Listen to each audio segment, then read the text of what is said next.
నమస్తే అండి. రాధామురళి ఛానల్‌కి స్వాగతం అండి.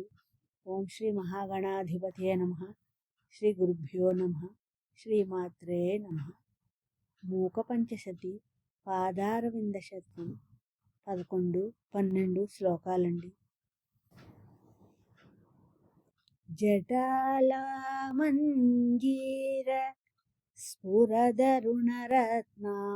శునికరైః నిషీదంతి मध्ये నఖరుచిఝరి గాంగపయసాం జగత్రాణుం కర్తుం మమ జనని కామాక్షి నియతం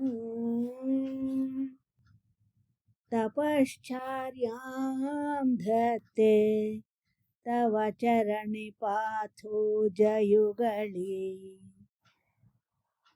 మంజీరాలలో పొదిగిన రత్నాల కాంతుల సమూహం అనే జడలను ధరించి గోళ్లకాంతి అనే గంగ మధ్యలో కూర్చుని మా యొక్క జగత్తును రక్షించడానికి అమ్మ కామాక్షి నీ పాదాల జంట తపస్సు చేస్తోంది తల్లి.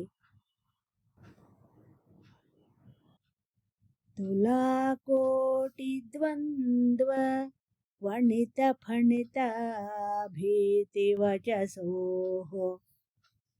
వినమ్రం కామాక్ష్య విసృమరమః పాటలితయోః క్షణం విన్యాసేన క్షభితతమసోర్మే లలితయోః పునీయాన్మూర్ధానం పురహర పురంధ్రీ చరణయోః. అమ్మా కామాక్షి కాలి అందల ధ్వనితో అభయ వచనాలని పలుకుతూ ఎర్రని తేజస్సును ప్రసరింపచేస్తున్న సుందరమైన నీ పాదాల జంట నా తల మీద క్షణం సేపు ఉంచి నాలోని అజ్ఞానాన్ని పాలద్రోలి వంచిన నా తలను పవిత్రం చేయి. నా ఈ శ్లోకాలు మీకు నచ్చినట్లయితే లైక్ చేయండి, షేర్ చేయండి, కామెంట్ పెట్టండి, సబ్స్క్రైబ్ చేయండి. మీ రాధ.